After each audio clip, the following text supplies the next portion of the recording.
بسم الله الرحمن الرحيم.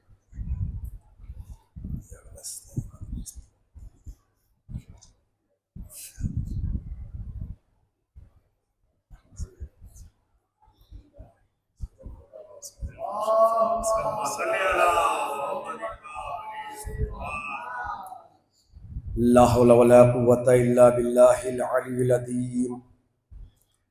أعوذ بالله من الشيطان الرجيم. بسم الله الرحمن الرحيم. الحمد لله الذي دل على ذاته بذاته وتنزه عن مجانسة مخلوقاته وجل عن ملائمة كيفياته الذي ذكره شرف للذاكرين وشكره فوز للشاكرين وطاعته نجاة للمطيعين الذي أظهر الوجود من العدم ورقم على لوح الإنسان من أسرار القدم وعلمه البيان ما لم يعلم.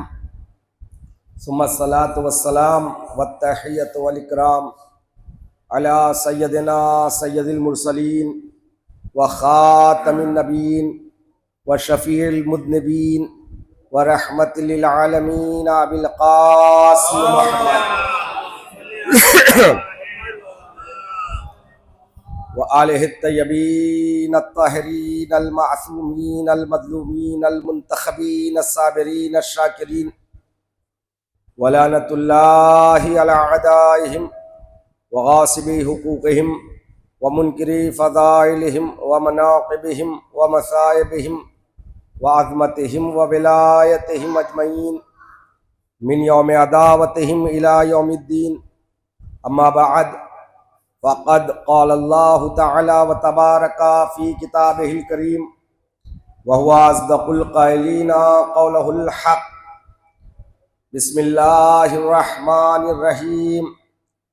يومئذ يصدر الناس أشتاتا ليروا أعمالهم فمن يعمل مثقال ذرة خيرا يره ومن يعمل مثقال ذرة شرا يره. صدق الله العلي العظيم. صلوات محمد.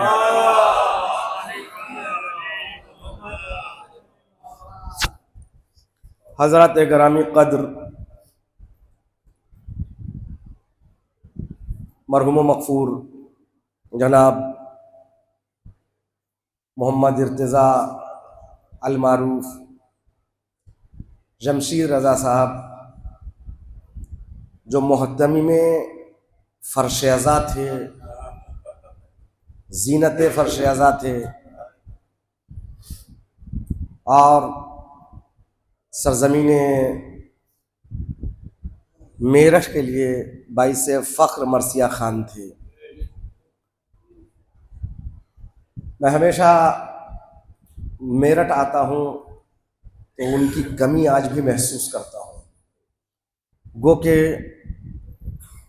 وہ اس دنیا سے گزرے ہوئے کئی سال ہو گئے ہیں، لیکن یادیں ہمیشہ زندہ رہتی ہیں. سب سے اہم بات یہ ہے کہ جب یاد حسین سے منسلک ہو جائے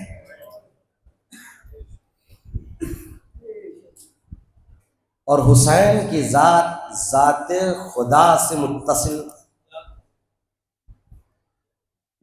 جب تک خدا ہے تب تک حسین ہے اور جب تک حسین ہے تب تک حسینی ہے.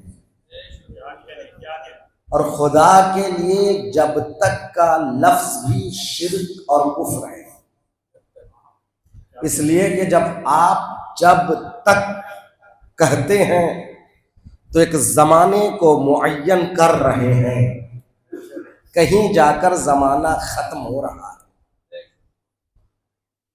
لہذا خدا کے وجود کے لیے یہ دو جملے شرک ہے. کب سے کب تک؟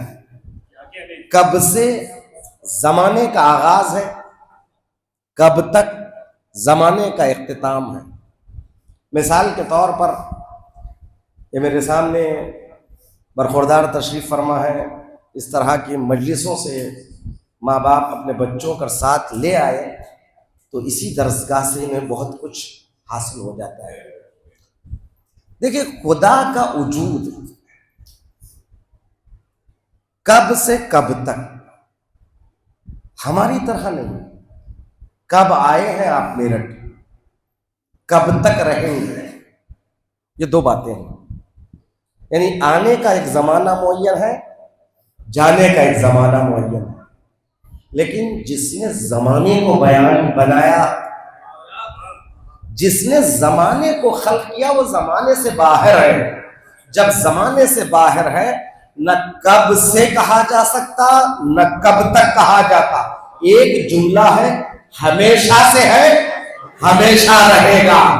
تو جب خدا ہمیشہ سے ہے، ہمیشہ سے رہے گا، تو حسین ہمیشہ رہے گا، حسینی ہمیشہ رہے گا. سلام علیہ محمد علیہ محمد.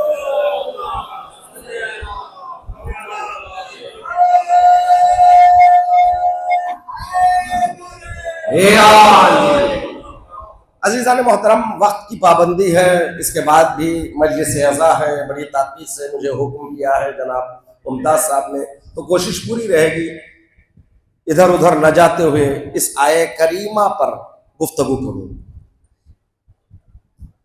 یہ سورہ زلزلہ قرآن کریم کے آخری پاری ہے، 30ویں پارے میں. سورہ نمبر 99، مکی سورہ. جب رسول اسلام مکے کی زندگی بسر کر رہے تھے اس وقت یہ نازل ہوا. اس کی کل 8 آیتیں ہیں. تو میں نے آخری 3 آیتوں کو عنوان سخن قرار دیا، ورنہ تو پورا سورہ پڑھنا چاہیے، پورے سورے پہ گفتگو ہونی چاہیے. وقت کی تنگی کی بنیاد پر صرف آخر کے 3 آیتوں کو سرنامہ گفتگو قرار دیا. پورا سورہ جس کا مفہوم یہی ہے کہ اذا زلزلت الارض زلزالها، یعنی جب زمین ایک زلزلہ واقع ہوگا، قیامت کا وہ منظر، اور زمین اپنے تمام خزانوں کو اگل دے گی. انسان دیکھ کر کہے گا یہ کیا ہو رہا ہے، متحیر متعجب ہوگا. اور زمین اس دن گواہی دے گی جو کچھ اس کے پشت پر ہوا، زمین بننے سے لے کر قیامت کے مرحلے تک. تو اس زمین پر جو کچھ ہوا، اچھا برا ظلم عدل، قیامت کے گواہوں میں سے گواہ زمین بھی ہے. قرآن کا کہنا ہے یومئذ یصدر الناس اشتاتا، وہ قیامت کا دن لوگ اپنے اپنے قبروں سے اٹھیں گے، نکلیں گے. اشتاتا، اشتاتا شتا کی جمع ہے. شتا یعنی ٹکڑیوں کی شکل میں، متفرق، یعنی مختلف گروہوں میں آئیں گے. میدان محشر میں پروردگار عالم سب کو ایک گروہ میں کیوں نہیں بلا رہا ہے؟ یومئذ یصدر الناس اشتاتا، وہ دن قیامت کا دن ہوگا جس دن لوگ قبروں سے نکلیں گے اور گروہ در گروہ میدان محشر میں پہنچیں گے. گروہ در گروہ کس لیے؟ اس لیے کہ قرآن نے پہلے ہی کہا، پروردگار عالم اعلان کر رہا ہے یوم ندعو کل اناس بامامہم، ہم قیامت کے دن ہر انسان کو اس کے امام کے ہمراہ بلائیں گے. اب جس نے دنیا میں جس کو اپنا رہبر مانا، اپنا لیڈر مانا، اپنا امام مانا، وہ اس کے پیچھے قیامت کے دن آئے گا. اگر کسی نے اپنے بنائے ہوئے کو امام مانا تو اس کے پیچھے جائے گا. اگر کوئی خدا کے بنائے ہوئے کو اپنا امام مانے گا تو اس کے پیچھے جائے گا. اسی لیے کہا رسول اسلام نے من ماتا ولم یعرف امام زمانہ ماتا میتۃ جاہلیہ، جو مر جائے اپنے زمانے کے امام کو نہ پہچانے اس کی موت جاہلیت کی موت ہے.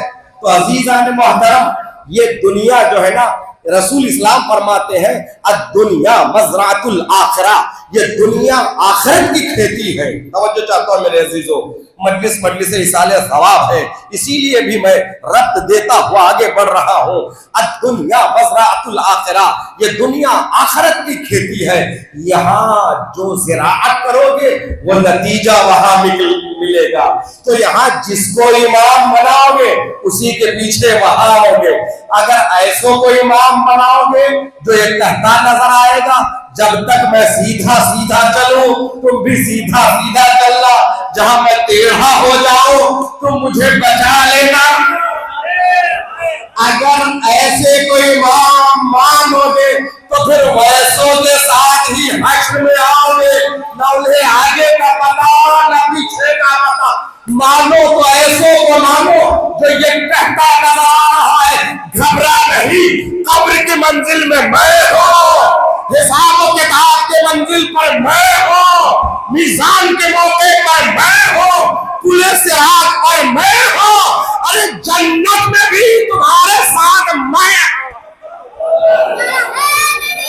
یا علی صلوات محمد والے محمد۔ یوم لبیک یا حسین، لبیک یا حسین، لبیک یا حسین۔ یوم یزین یصدر الناس اشتاتا، کیوں گروہ گروہ آئیں گے؟ اس کی بات کیا ہے؟ آیت نمبر 7، لیروا اعمالہم، وہ جب میدان محشر میں آئیں گے اپنے اپنے امام کے پیچھے گروہ در گروہ، کیوں؟ لیروا اعمالہم، وہ اپنے اپنے اعمال کو دیکھیں گے، اللہ اپنے اعمال کو دیکھیں گے۔ اعمال کو دیکھنے کا مطلب یہاں نہیں کہ آپ نے کیا کیا اس کی لکھت دیکھیں گے، تحریر دیکھیں، نہیں، اعمال کو دیکھیں گے۔ اب اعمال کو دیکھنے کا مطلب یہاں پر 3 قول ہیں۔ پہلا قول نفس عمل کو دیکھیں گے، یہ ناممکن ہے، یعنی کسی نے اگر چوری کیا تو قیامت کے دن اللہ بتائے گا کسی اسکرین پر دیکھو تم اس وقت یہاں پر چوری کی تھی، ایسا نہیں، نفس عمل مراد نہیں۔ یا پھر جزائے عمل، تم کیے ہو اس کا بدلہ دیکھو گے۔ ہم اردو میں بھی کہتے ہیں نا، تم یہ جو کچھ کر رہے نا اس کا بدلہ، اس کی جزا ضرور دیکھو گے۔ دوسرا جزائے عمل۔ تیسرا ہے تجسم عمل، یعنی عمل کا باطنی، حقیقت عمل کو دیکھیں گے۔ حقیقت عمل کا مطلب یہ ہے ہر شے کی کچھ نہ کچھ حقیقت ہوتی ہے۔ توجہ چاہتا ہوں میری، ہر شے کی ایک حقیقت ہوتی ہے، وہ حقیقت برزخ میں ظاہر ہوتی ہے، یا جس انسان کو چشم برزخی حاصل ہے، برزخی آنکھ، انہیں، یا امام جس کے آنکھوں کے سامنے سے پردے ہٹا دے۔ کسی نے امام سجاد علیہ السلام کے ساتھ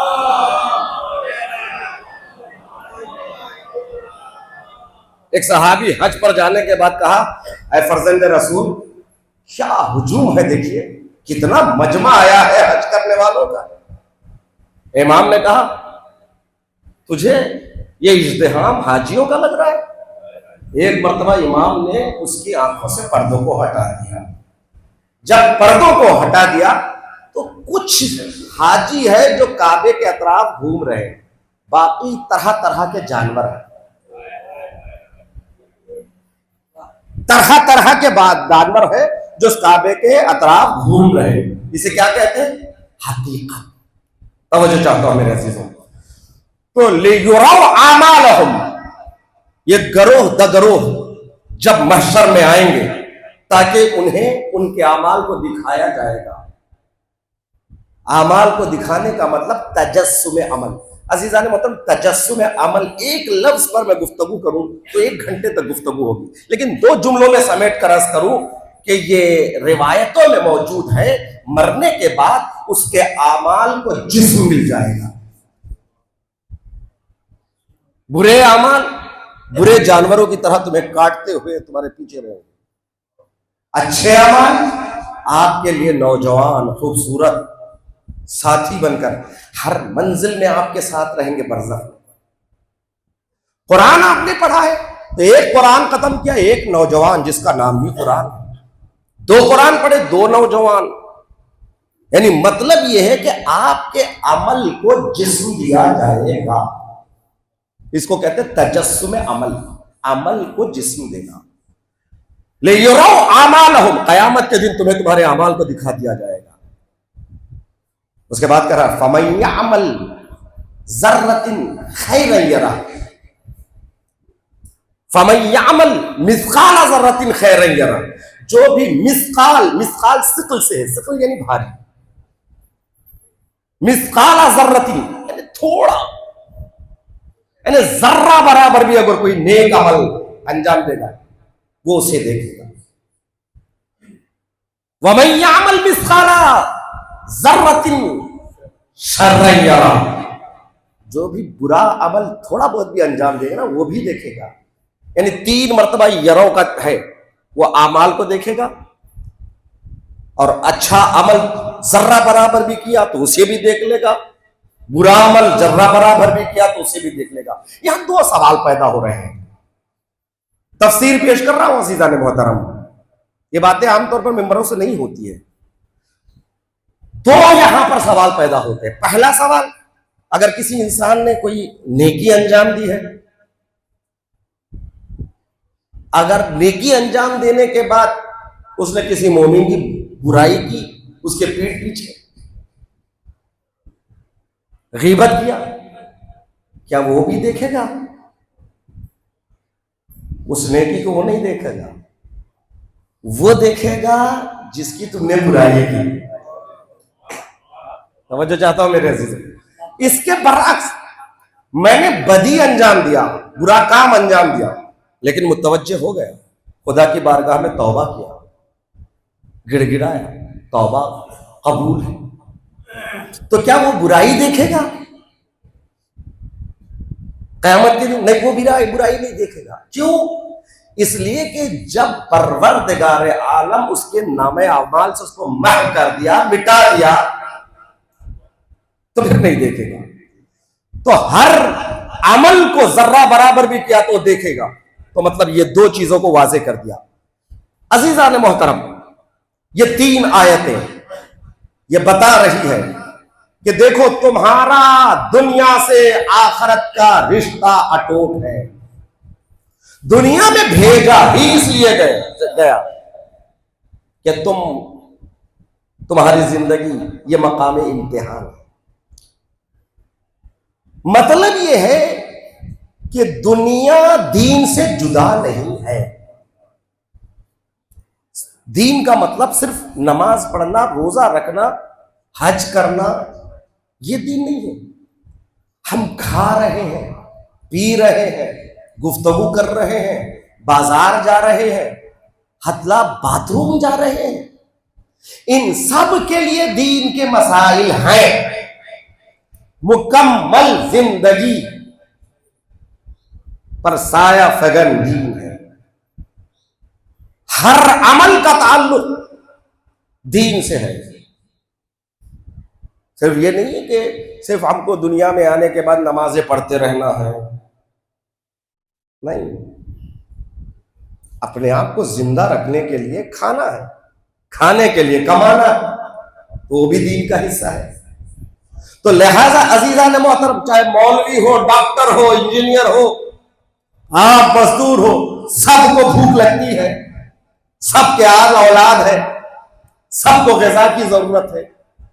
تو یہ نہیں ہے کہ یہاں پر آپ کی غذا، آپ کا ہمارا کھانا اور یہ عبادت، یہ دونوں کو یوں نہ دیکھیے. بس یہ دیکھیے، اگر آپ جینے کے لیے کھا رہے ہیں تو یہ آخرت کے لیے ہے. اگر آپ جینے کے لیے کھا رہے ہیں تو یہ آخرت کے لیے. اگر آپ کھانے کے لیے جی رہے ہیں تو یہ دنیا، دو چیزیں ہیں نا. ایک مرتبہ انسان کھانے کے لیے جیتا ہے، بس کھانا ہے، مجھے جو بھی مل جائے کھانا ہے. لیکن آپ کی غذا سے آپ کی زندگی افضل ہے کہ نہیں؟ زندگی اور غذا میں کون سا افضل ہے؟ زندگی افضل ہے. تو لہذا اب آپ کو جینے کے لیے کھانا ہے، کھانے کے لیے جینا نہیں. جب جینے کے لیے کھانا ہے تو پھر آپ مرغوب غذاؤں کو ترک کر دیتے ہیں. اگر ڈاکٹر کہتا ہے یہ آپ کے لیے ضرر ہے کہ نہیں؟ شوگر پیشنٹ ہے، میٹھا بہت پسند ہے، بچپنے سے پسند ہے، مگر ڈاکٹر نے کہہ دیا آپ کے لیے زہر ہے. دیکھ کے حسرت بھری نگاہوں سے رہ جاتا ہے، کھاتا نہیں. کیوں؟ اس لیے کہ غذا سے زیادہ زندگی اہم ہے. واضح ہے نا؟ غذا سے زیادہ زندگی اہم ہے. لیکن زندگی بغیر مقصد زندگی بے معنی ہے. توجہ چاہتا ہوں. غذا سے زیادہ اہم زندگی ہے. وہ زندگی بیکار ہے جس میں مقصد زندگی نہ ہو. آئے کیوں؟ کیا لے کر جانا ہے؟ کیا پیش کرنا ہے؟ اللہ نے اعلان کر دیا وَمَا خَلَقْتُ الْجِنَّ وَالْإِنسَ إِلَّا لِيَعْبُدُونِ. میں نے جن و انس کو خلق نہیں کیا مگر یہ کہ وہ میری عبادت کرے. عبادت کیوں؟ تاکہ اس کی معرفت حاصل ہو. معرفت کیوں؟ تاکہ اس کی رضا حاصل کر سکے. توجہ چاہتا ہوں میرے عزیزو. اس لیے جب تک سامنے والے کی معرفت نہ ہو اس وقت تک میں اس کو راضی کیسے کر سکتا؟ توجہ چاہتا ہوں میرے عزیزو. غذا سے افضل زندگی، زندگی سے افضل مقصد زندگی. آپ غذاؤں کو ترک کر دیتے ہیں اگر زندگی کے لیے نقصان دہ ہے. واضح ہے نا؟ آپ ان غذاؤں کو چھوڑ دیتے ہیں باوجود خواہشات کے اگر وہ غذائیں آپ کی زندگی کے لیے نقصان دہ ہے تو پھر زندگی سے زیادہ اہم مقصد زندگی ہے تو ان غذاؤں کو بھی چھوڑ دو جو مقصد زندگی کو نقصان پہنچاتے ہیں. صلوات پڑھیں محمد والے محمد.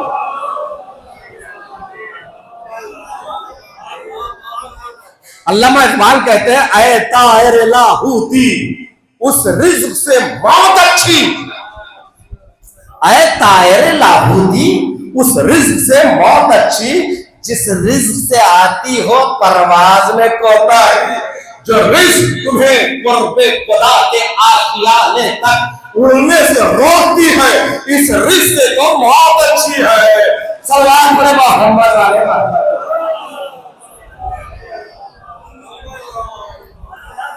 تو جہاں غذاؤں کا تعلق مقصد زندگی سے ہو جائے تو وہیں سے حلال و حرام کا فلسفہ اور حکمت سامنے آتی ہے.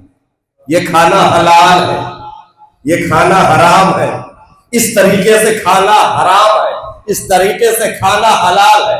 تو یہ حلال و حرام کی جو حکمت آئی نا یہ کس لیے ہے؟ توجہ چاہتا ہوں. یہ کھانا حرام، شراب پینا حرام ہے، پانی پینا حلال ہے.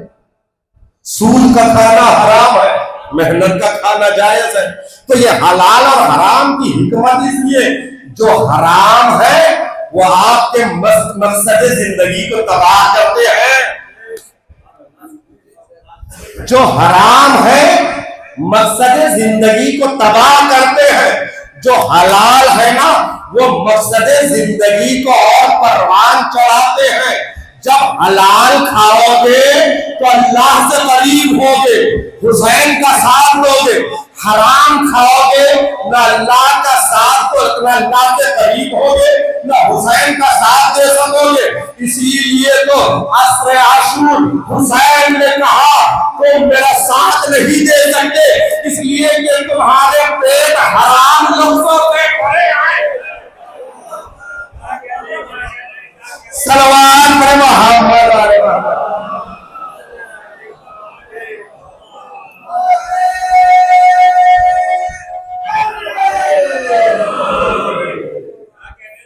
عزیزان محترم دیکھیے احمل فمن یعمل مثقال ذرۃ خیرا یرا، ایک نیکی کرو گے تو ایک نہیں دیکھو گے، ایک کے بدلے 10 نیکیاں دیکھو گے. یہ بھی پروردگار عالم کا کرم ہے. وہ کیا کرے؟ من جاء بالحسنۃ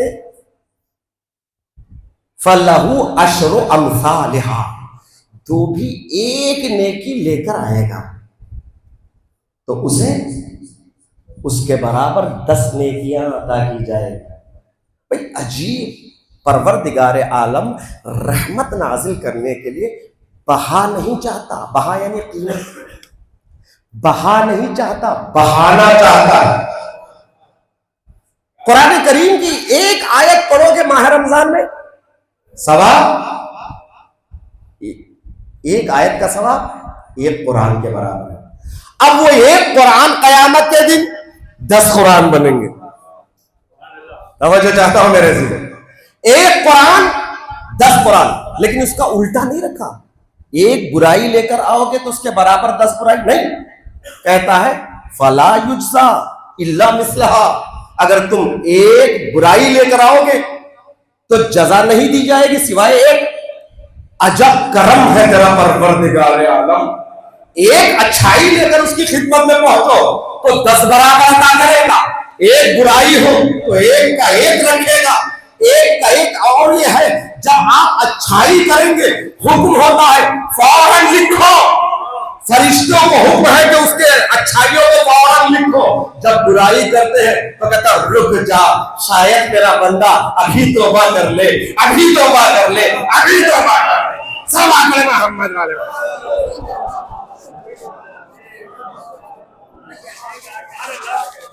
یہ اس کا کرم ہے. تو عزیزان محترم، عمل کے 6 منزل ہے.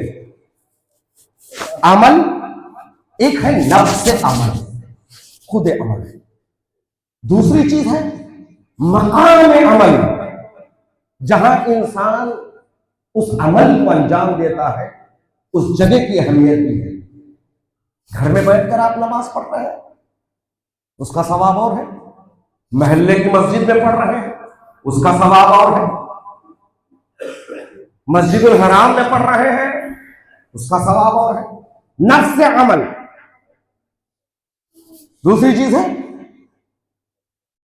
مکان عمل. تیسری چیز ہے زمان عمل. زمانہ بھی بہت اہم ہے. عام دنوں میں قرآن پڑھنا، ایک قرآن کا ثواب ایک قرآن، لیکن ماہ رمضان میں ایک آیت ایک قرآن کے برابر. زمان عمل. چوتھی چیز ہے ماحول عمل. کس ماحول میں آپ عمل انجام دے رہے ہیں. عزیزان میں ایک ایک قسم پر گفتگو ہو سکتی ہے. 5ویں چیز ہے کمیت علم، کمیت عمل، کتنا عمل انجام دے رہے ہیں. 6ٹھی چیز ہے کیفیت عمل، کس کیفیت سے آپ عمل انجام دے رہے ہیں، خدا کے لیے یا لوگوں کو دکھانے کے لیے. توجہ چاہتا ہوں. ان 6 چیزوں میں سب سے اہم جو ہے نا وہ کیفیت عمل ہے. کیفیت عمل، اخلاص عمل. اخلاص عمل کیا ہے؟ پروردگار دنیا کی فکر نہیں، بس تو راضی ہو جا. عمل اس لیے ہو کہ وہ راضی ہو جائے، اس کو راضی کرنا ہے، کسی اور کو راضی کرنا نہیں. یہ عمل میں کیفیت عمل بہت اہم ہے. تو عمل، کیفیت عمل کے ساتھ اگر کسی کو سیکھنا ہے تو کس سے سیکھے؟ مولانا جلال الدین رومی کہتے ہیں علی آمو اخلاص عمل. علی سے سیکھو اخلاص عمل کسے کہتے ہیں. توجہ چاہتا ہوں میرے سے. از علی آموز اخلاص عمل، مرد حق راز، مرد حق دام، پرہیز الدغل. یعنی یہ وہ شعر ہے، شعر حق راز دام منزہ الدغل. یعنی علی وہ اخلاص عمل رکھتا ہے جس کی اخلاص میں کوئی غیر نہیں ہے. اللہ اکبر۔ اس کے بعد یہ فرماتے ہیں کہ شیر حکم نیستم شیر ہوا، کہ اس وقت کے درغزا پر پہلوانی دستیاب، زور شمشیری دراورد و شتاب۔ غزوہ خندق میں جب ایک پہلوان عمرو ابن عبدود پر قابو پا لیا، چاہا کہ شمشیر چلا دے اس کی گردن پر، اس نے گستاخی کی، فوراً کھڑے ہو گئے۔ عمرو ابن عبدود کہہ رہا تھا تجھ جیسا جوان، میں فارس یلیل، دنیا میرے نام سے کامتی ہے، مگر تو مجھے مغلوب کر دیا، اب یہ زندگی میں کہا ہے، میں نے اس لیے تجھے محرک کیا، تحریک دی تاکہ تو مجھے قتل کر دے، مگر یہ کیا بات ہے، تو اڑ گیا۔ علی کا جواب ہے شیر حکم نیستم شیر ہوا، میں اللہ کا شیر ہوں، خواہشات نفس کا غلام نہیں۔ شیر حکم نیستم شیر ہوا، میں ہوائے نفس کا غلام نہیں ہوں، شیر حق ہو۔ اس کے بعد مولا نے فرمایا اس کا مفہوم یہ ہے کہ میں اس لیے تجھ سے اٹھ گیا، میں نہیں چاہتا جذبات کی روانی میں، اگر جذبات میں کہیں ایسا نہ ہو، میرے اس اخلاص میں جذبات کی روانی شامل نہ ہو جائے۔ توجہ چاہتا میرے تو عزیزان محترم، کبھی دشمنوں پر تلوار چلانا، ان کے تلوں سے گردنوں کو اتارنا، اس میں بھی اخلاص ہے۔ کبھی گردنوں تک پہنچتے پہنچتے تلواروں کو روک لینا، اس کی نسل مومن کو دیکھ کر، اس میں بھی اخلاص ہے۔ اور کبھی تلواروں کے سائے میں خوش ہو جانا، سوال کرنا ہمارے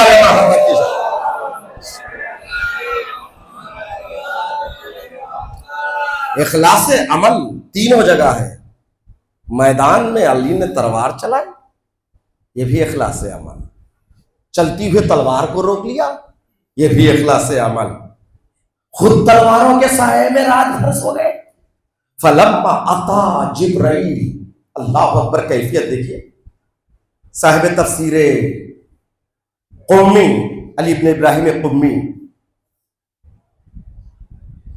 سورہ بقرہ کی اس آیت کے ذیل میں لکھتے ہیں وَمَن يَشْرِ نَفْسَهُ ابْتِغَاءَ مَرْضَاتِ اللَّهِ، کہتے ہیں جبرائیل آتے ہیں، اتا جبرائیل فقالا، اور کہا رسول سے، کیا کہا؟ یا رسول اللہ لا تبت هذه الليلة على فراشك، آج کی رات آپ اس بستر پر نہیں سو گے۔ فدعا رسول اللہ علی، اسی وقت رسول نے علی کو بلایا، کہا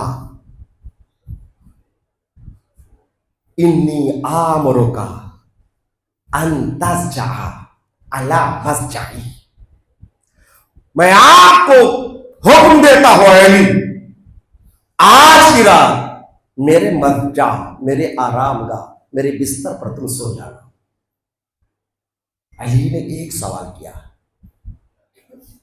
آوا تسلم، کیا میرے سونے سے آپ سلامت رہیں گے؟ توجہ چاہتا ہوں میرے عزیز۔ فقال نعم، رسول نے فرمایا ہاں۔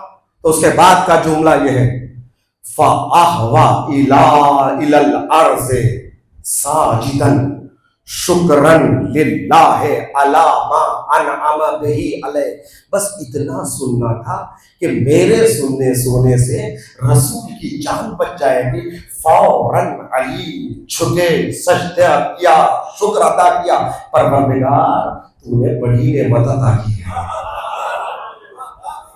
شکر ہمیشہ نعمت پر ہوتی ہے۔ عزیزان محترم، دو منزلیں، ایک مینا ہے، ایک مدینہ ہے۔ مینا میں جناب ابراہیم نے اسماعیل سے کہا